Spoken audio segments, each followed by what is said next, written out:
nikawaambia kana kwamba sababu sisi tumekosea, nitatafuta mkutano na viongozi kutoka pande ya Kirinyaga ambayo ni West and East, ndio tuweze kuwa na mkutano.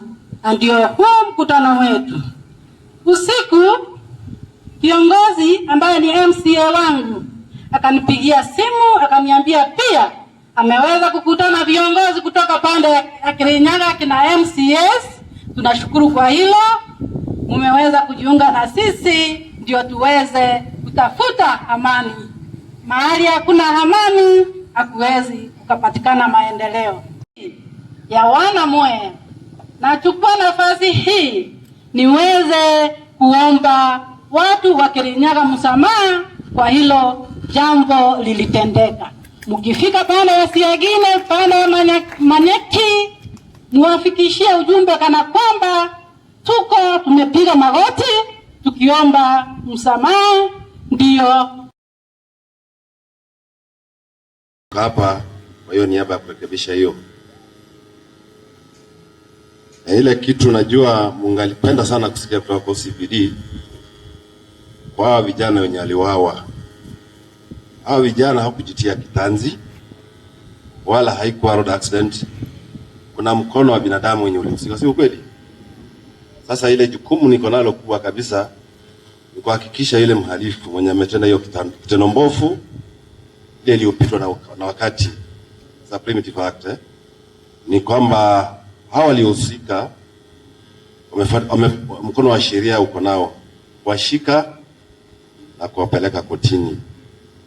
Na nawahakikishia saa hizi muda amekuwa hapa, nilipewa briefing niambiwa ile mchunguzi hiyo file iko na idara ya DCI, na vile mlisikia kutoka kwa wanenaji wengine, kufikia saa hizi washukiwa 15 wameandikisha taarifa.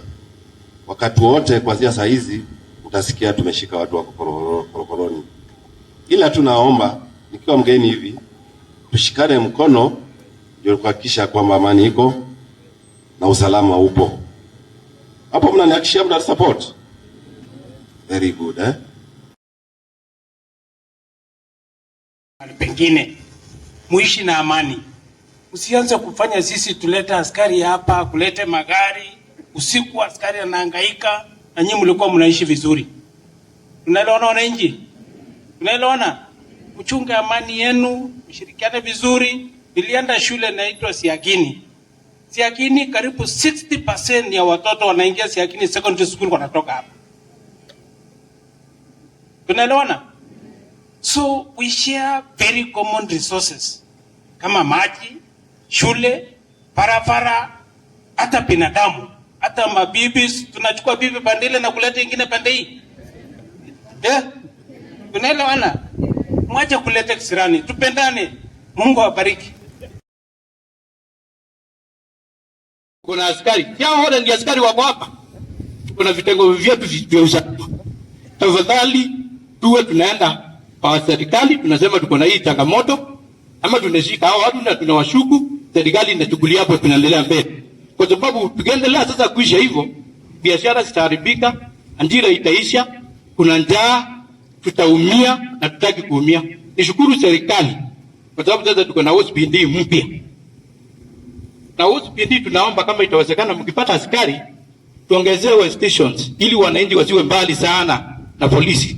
Tungiwekewa kama ule Mudhilo, tuwekewe Kakawa ama Kekoro, wananchi watakuwa karibu na serikali ili wakipata nishinda wanaenda karibu, kwa sababu kutoka Makema ile station nyingine iko hapa. Tuwe na hapa katikati walinzi usalama ili watu wao wanaenda karibu ili wasinje wakachukua sheria kwa mikono. Na wananchi tafadhali, pia inasema mwana Kenya anaweza ishi mahali kokote. Mimi nikitoka hapa nikitaka kuishi Kirogoya nitaenda huko, nikitaka kwenda Kisumu nitaenda huko. Sindana zetu wameolewa huko. My auntie is married in Kanjinji pale from 1946. Tuko na familia ziko huko Kirinyaga. Hapa Mutizi tuko na familia. Fanya biashara wote wa Ngurubani. Timo maula nana wa hizo bagwi do you. Timo